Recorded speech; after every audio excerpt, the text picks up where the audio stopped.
안녕하세요. 주식의 스트리트 파이터 대장입니다. 최근에 8종목이 삼천리, 대상홀딩스, 다우데이터, 하림지주 등 이렇게 8종목이 줄 하한가 가서 이런 경우는 저도 주식을 한 20몇 년 했는데 처음 겪어보는 일이고, 또 저 종목들이 처음에 이렇게 서서히 올라올 때 이상하다 이해가 안 가는 종목이었습니다. 그리고 종목들이 여러 종목이 이렇게 상승하기 해왔기 때문에 저는 이상하다가 느끼기만 했었는데, 결국 이 사태가 크게 이제 큰 사고가 난 겁니다. 그래서 제가 주식을 한 20몇 년 하면서 좀 제가 지금 현재 이런 종목을 조금 아는 대로 한번 말씀을 드려보겠습니다. 그 전에 옛날에 2007년도, 지금으로부터 그 2007년도에 루브라는 종목인데, 루브라는 종목이 지금 현재 상폐된 걸로 알고 있습니다. 이 종목이 1,100원짜리가 51,000원, 즉 45배 이렇게 쭉 올라왔습니다. 이때 이렇게 올라올 때 작전주다 하고 이런 이야기는 많이 있었는데, 이제 이때는 그때 제가 기사를 보니까 금액은 한 1,500억 정도가 동원되고 계좌가 한 700개 정도 이렇게 동원됐답니다. 이때는 어떤 시기였냐면은 주식을 다단계로 한 겁니다. 자, 그러면은 화면을 보면서 제가 설명드리겠습니다. 2007년도에 이렇게 또 이렇게 사회에 이렇게 크게 한번 큰 문제가 됐던 루브라는 종목이 있습니다. 루브라는 종목인데, 이제 종목은 루브라는 2007년도에 이렇게 이때 1,000원 종목이 약 51,000원 정도 이렇게 갔습니다. 43배. 자, 이때도 큰 사회 문제가 됐는데, 이제 이때는 어떤 시기였냐면은 주식을 다단계로 한 겁니다. 그래서 어떤 사람이 사람을 모아오면은 그 돈을 가지고 사고, 그다음 따로 이제 또 다른 사람 모아오면은 그 호가를 위에 주문하고 밑에 사람이 사고 그 수익 금액을 또 주는 거죠. 그래서 자기가 투자해서 그냥 한 달에 이렇게 20% 이렇게 수익이 나다 보니까 또 사람을 또 끌어온 겁니다. 또 2명, 3명 끌어오고, 그게 계속 이렇게 또 끌어오면은 그 사람들 주식 위에 호가에 이제 주문하고 또 사주고 또 사주고 해서 이제 이렇게 해서 쭉 한 46배, 1,000원짜리가 51,000원 간 이런 사건이 있었습니다. 이제 이때는 다단계로 이렇게 해서, 이제 보통 다단계는 하다 보면은 한계점에 도달하면은 이제 폭발하잖아요. 그게 이제 사줄 사람이 없었다는 거지. 그리고 이제 그래서 이렇게 줄 하한가, 점 하한가, 이제 점으로 가는 거를 점 하한가를 합니다. 그렇게 쭉 하한가 가서 이제 원래 모습 가고, 제가 알기로는 이 종목도 상폐된 걸로 알고 있습니다. 이때가 이제 원조죠. 그런데 이번 경우는 종목 수도 많고 금액이 제가 볼 때는 어마어마한 겁니다. 종목이 8개, 그리고 약간 시총이 큰 것도 있었으니까 엄청난 돈이 동원됐는데, 이제 기사를 대충 보니까 주로 의사들, 점조직식으로 의사들 돈이 많이 투입됐다고 합니다. 이 친구들은 이제 의사 돈을 해가지고 사고 팔고, 주로 이제 CFD, 좀 이따 제가 CFD에 좀 다시 설명하겠지만은, CFD 계좌로 2.5배 레버리지를 써서 이렇게 계속 올린 겁니다. 그리고 중간중간에 수익이 나면은 배당식으로 해주고, 또 의사들은 또 일을 하다 보니까 사회 물정이 모르다 보니까 주식 투자를 안 한 사람들은 배당을 이렇게 딱딱 주니까 그것도 법인세 감면할 때도 이렇게 썼다 하고 그럽니다. 그래서 계속 이렇게 돌림막기 하다가 결국은 이제 어느 한계점에 도달했으니까 터진 겁니다. 그러면은 이제 결국 지금 현재 뉴스 보니까 10명 정도가 수배됐다 하는데, 자기들은 요 밑에서, 제가 볼 때는 요 밑에서 많이 사고 이제 모찌 계좌를 합니다. 어떤 작전을 할 때 공개적인 계좌가 아니고 그냥 이제 자기들 개인적으로 이익을 보기 위해서 만든 계좌를 모찌, 이런 계좌는 정확한 용어는 모찌라고 합니다. 모찌 계좌. 자, 모찌 계좌. 어떤 사람 자문사 어떤 이렇게 또 펀드 이렇게 투자하면서 자기 공식 계좌가 아니고 이제 이익을 보기 위해서 계좌를 만드는 걸 모찌 계좌를 합니다. 이런 계좌를 이용해서 자기들은 이렇게 수익이 많이 났다 봅니다. 그리고 이 친구들이 주식에 대해서 상당히 지식이 있고 실력이 있다고, 실력보다는 하여튼 주식을 깊이 아는 사람이기 때문에, 예를 들어서 다우 데이터 같은 경우는, 이 종목 같은 경우는 대주와 CFD 공매도가 다 됐습니다. 그러면은 제가 볼 때는 이렇게 봤을 때 요 부분에서 나는 그 친구들이 공매도도 여기서 수익도 내고 다우 데이터 같은 경우는 공매도도 난 쳤다 봅니다. 공매도 치고 그리고 여기서 이렇게 수익도 크게 내고 그러니까 오를 때 수익 내고 내릴 때 수익 내고 결국 이 피해는 막차에 탄 그다음에 뭐 그런 사람들이 이제 큰 손해를 보겠죠. 현금을 많이 투여한 사람입니다. 그리고 일반 개미들도 뒤늦게 따라간 사람들은 큰 피해를 봤다 이렇게 보여집니다. 그리고 뭐 이거하고 하림 지주 같은 경우도 대주가 됐기 때문에 이 종목도 이 세력들은 매수 매도 다 최근에 했잖아요. 이거는 이 종목 같은 경우는 최근에 이렇게 세게 해mus으니까 이 종목도 이렇게 매수하고 또 공매도가 됐기 때문에 공매도 물량도 많았기 때문에 CFD로 매도 치고 양쪽으로 다 그리고 이제 결국은 복불복인데 개인들도 이렇게 큰 수익 낸 사람이 있는 반면에 반대로 이렇게 크게 이렇게 당한 사람도 있습니다. 결국 주식은 자기 관리를 자기가 잘 해야 된다 그렇게 보여지고 여기 보면은 우리가 CFD 계좌라는 게 이제 나옵니다. 근데 이제 우리가 공매도로 할 수 있는 방법은 주식 선물 77종목 그 다음에 대주 또 대주라고 대주 화면 번호 여기서 대주 가능수란 여기가 약 거래소 200 코스닥 150 정도 이렇게 대주를 할 수 있습니다. 대주는 이제 단점은 3개월 후 내가 어느 종목을 많이 들어가면은 금융감독원에 이렇게 걸러서 신고를 해야 됩니다.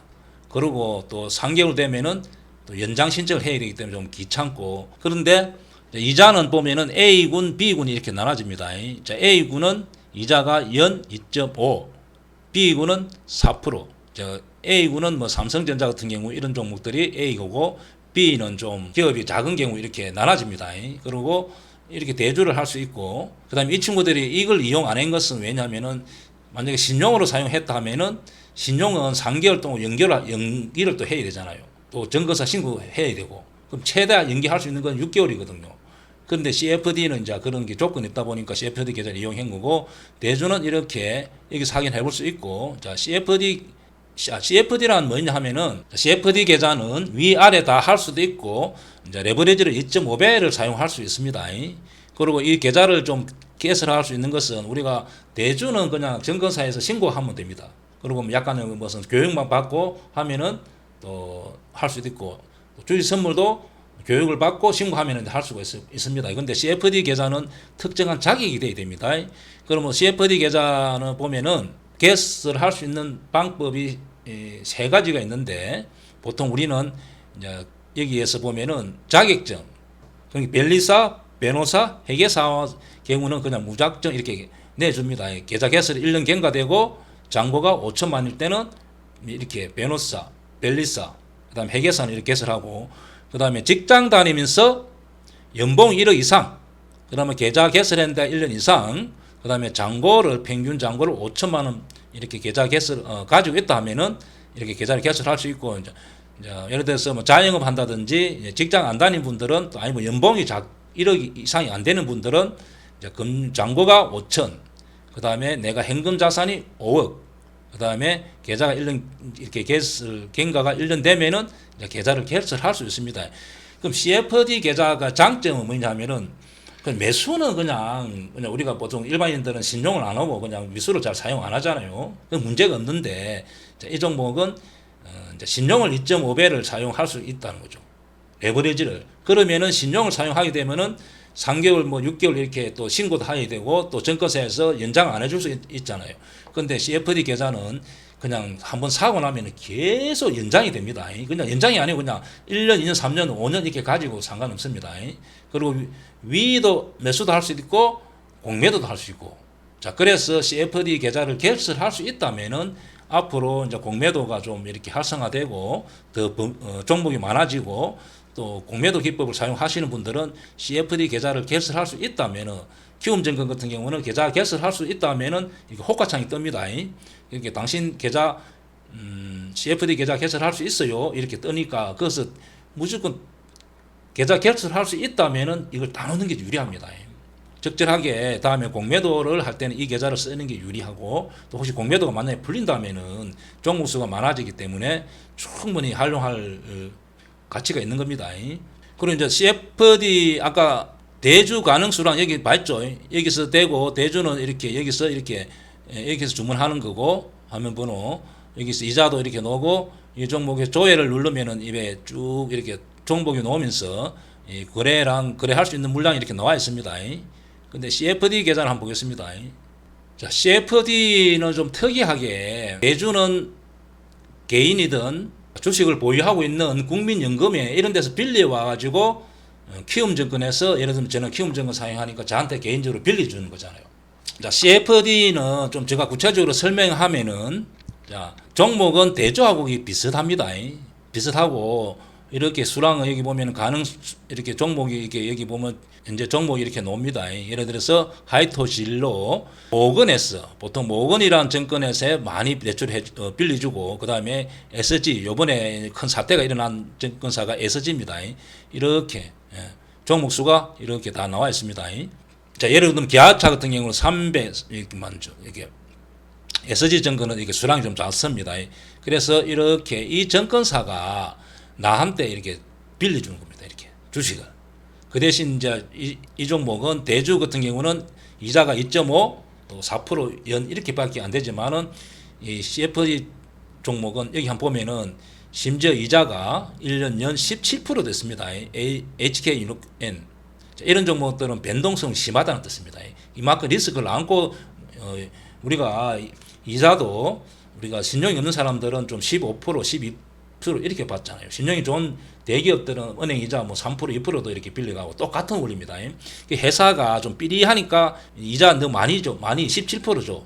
이렇게 빌려주고 심지어 이제 삼성전자 같은 경우는 좀 특이하게 나한테 이자를 내가 주식을 이렇게 매수 매도를 하면은 연 1.5% 나한테 현금 입금해 줍니다. 여기 보면 좀 신기하죠. 이마트 같은 경우 삼성전자 이만큼 옛날에 일본이 은행에 이자를 맡기면은 돈을 맡기면은 내가 돈을 이자를 이렇게 준 적이 있습니다.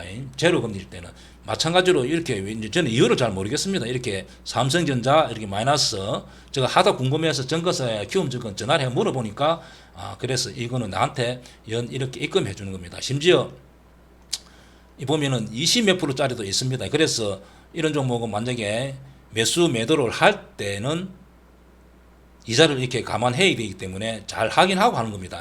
화면 번호는 여기서 확인해 볼 수 있습니다. 자, 그리고 예를 들어서 우리가 어떤 매매를 하다가 혹시 내 종목이 이렇게 하한가 가잖아요. 자, 예를 들면은 다우데이터 같은 게 한번 보겠습니다. 이렇게 분봉 30분, 15분 이렇게. 자, 예를 들어서 내 종목이 상한가 가면은 절대 매도를 하면 안 되겠죠. 왜냐하면 다음날 상한가 마감하면은 뭐 5%, 10%더 갈 수가 있잖아요. 그래서 절대 상한가 근처에서는 매도하지 않는다. 상한가 가면은 무조건 홀딩 하는 겁니다. 상에서 던지면은 그만큼 손해가 납니다. 다음날 아침에 간 거는 15% 정도 수익이 나니까 그 절대 상한가는 매도 안 하는 겁니다. 그러나 반대로 이렇게 다우 데이터가 이렇게 하한가 갔을 때는 무조건 던져야 됩니다. 이유를 불문하고 어떤 경우라도 하한가 던져야 됩니다. 만약에 하한가 다시 탈출한다 하더라도 차라리 조금 5% 정도 2, 3% 비싸게 사면 되니까 이렇게 하한가를 맞고 줄 하한가 맞는 것보다는 100배 유리하잖아요. 그래서 이렇게 자세히 설명은 제가 유튜브 보면은 대입장 이렇게 검색 여기 보면은 내 종목 하한가 갈 때 대처법 여기에 보면은 자세히 설명해 놨기 때문에 자세히 보고 좀 참고합니다. 그리고 하한가에 무조건 던져야 되지만은 혹시 다음날 이렇게 다시 점 하한가 갔을 때는 내가 만약에 이 종목을 5천주 가지고 있다면 5천주 한 방에 탁 던지는 게 아니고 자, 예를 들면 성강 같은 것도 마찬가지입니다. 성강 같은 경우도 서울 가서 예를 들어서 이런 경우도 이런 날 하한가 갔을 때 이런 날 만약에 내가 200주 가지고 있다면은 100주스 이렇게 매도를 100단위 101주 단위로 이렇게 매도를 하는 겁니다. 예를 들어서 다우데이터 같은 경우도 이날 예를 들어서 30만 주, 36만 주 거래됐잖아요. 내가 만약에 2000주 가지고 있었다면은 100주서 20을 매도를 했으면은 이때 팔릴 가능성이 많았습니다. 자, 그래서 이렇게 팔고 다시 밑에서 저점에서 사도 수량이 확 늘어나잖아요. 그래서 점 하한가 갔을 때 대처하는 방법은 여기 대입장 유튜브 보면은 여기에 자세히 이렇게 설명되어 있습니다. 요거 내 종목 하한가 갔을 때 대처법. 자, 요거를 보면은 매도하는 이렇게 100주씩 잘라서 매도하는 법을 설명해 놨기 때문에 참고하면 큰 도움이 됩니다. 그리고 이제 우리가 이런 정보 특성을 한번 보겠습니다. 자, 대성, 자, 주봉 한번 보겠습니다. 주봉. 자, 예를 들면 요 밑에서 이렇게 올라왔습니다. 주봉, 자, 성강, 그 다음에 삼천리, 뭐 서울가스, 다우데이터 역시 마찬가지입니다. 그래서 내가 보니까 좀 빨리 작전을 걸는 놈들이 있고, 저 앞에 걸은 놈 있고, 좀 뒤에 걸은 놈도 있고, 그 다음에 약간 늦게 이렇게 좀 된 정보 이런 게 있습니다. 그래서 제가 볼 때는 전국에 어떤 데 많은 사람 자금이 내가 볼 때는 엄청난 몇 천억이 들어가서 이 사태가 상당히 크게 파장이 클 거라 저는 생각합니다. 그럼 이제 다우 데이터 같은 경우 이런 경우도 이제 대입장의 신고가 매매법에 의하면은 이렇게 우리가 매매를 할 수가 있습니다. 그런데 이렇게 매매를 할 수 있는데 항상 이렇게 서서히 이렇게 성강같이 이렇게 좀 올라오는 종목 같은 경우는 제가 볼 때는 앞으로 이런 종목은 신고가 기법으로 매매를 해도 되지만은 단 스탑로스 기능을 꼭 정거사마다 이렇게 어느 가격에 도달하면은 매도, 어느 가격에 도달하면은 매수 이렇게 할 수가 있습니다. 양방향 다 할 수 있으니까 그것을 반드시 해놔야 됩니다. 그래서 제가 밴드에 보니까 또 예를 들면은 다우 데이터 같은 경우 여기서 공매도를 제가 역별 여기 공매도 자리잖아요. 여기서 공매도 쳐가지고 뭐 언제 정리하면 됐냐고 이렇게 문의한 사람도 있고, 또 어떤 사람은 여기서 매수해가지고 또 스탑로스를 해가지고 다행히 자기는 매도가 됐다면서 안도의 이런 제가 개인 톡을 몇 번 받았습니다. 그래서 다우 데이터가 성강, 대성 홀디스 이런 종목 서서히 이렇게 올라오는 종목은 신고가 기법으로서 충분히 해볼 수 있지만은 단 이렇게 앞으로 이런 종목이 앞으로 또 놉니다. 왜냐하면 이번에는 여러 종목에서 나와가지고 작전이 달로 나고 이렇게 이제 파국이 맞았지만은 보통은 이렇게 올라오면서 전혀 드러나지 않고 그냥 성공하는 경우도 많습니다. 왜냐하면 한 종목 해가지고 이렇게 길게 안 오고 뭐 50%, 100% 하고 성공하고 이렇게 그런 경우 있기 때문에 우리가 앞으로 하다 보면 내 종목이 그렇게 해당될 수가 있습니다. 그런 옛날처럼 작전이 그렇게 많지가 않는데 이런 요번에 사람들은 상당히 교묘하게 한 것 같습니다. 그러면은 내 종목이 이렇게 신고가 기법으로 매매할 수 있다 하더라도 반드시 이런 종목에서 스탑로스를 걸어둬야 된다는 거죠. 그럼 스탑로스를 걸어둘 때 보통은 내가 어느 가격대에 도달하면은 적어도 10호가 정도 이하 전기를 한다면은 만약에 1,000원 도달했을 때 그러면은 호가는 여기서 한 10호가 정도를 밑에 호가로 매도가 나가게 해야 됩니다. 너무 하한가를 이렇게 하면 좀 문제가 있고 적어도 한 10호가 어느 가격에 도달했을 때 10호가 또는 마이너스 5% 가격으로 매도가 나가고 해야 되지 애매하게 한호가 두호가 정도 했으면은 순간적으로 쭉 빠질 때는 체결이 안 될 수도 있습니다. 그럴 때도 있기 때문에 이런 경우는 서서히 이렇게 올라가는 이런 종목 같은 경우는 반드시 스탑로스를 걸어두고 매수해 볼 수는 있습니다. 그리고 이제 이런 종목이 혹시 발견되더라도 실적이 또 뒷받침 안 되고 기관이나 외국인 매수하지 않고 너무 이렇게 100%, 200% 서서히 올라오는 종목은 안 하는 게 맞습니다. 왜냐하면 순간적으로 매도 타점을 놓치면은 순식간에 이렇게 하락하잖아요. 그리고 요즘은 또 상하폭이 30%이기 때문에 열심히 30% 벌고 반대로 이렇게 30% 까무을 수 있으니까 그래서 이런 종목 안 하는 게 맞다. 만약에 하더라도 반드시 어느 가격대에 도달하면은 스탑로스 걸어두고 매도 나가게 해야 된다. 자, 이렇게 해서 제가 요번 최근에 하한가가 많이 나왔던 종목 위주로 한번 제가 설명을 해봤습니다.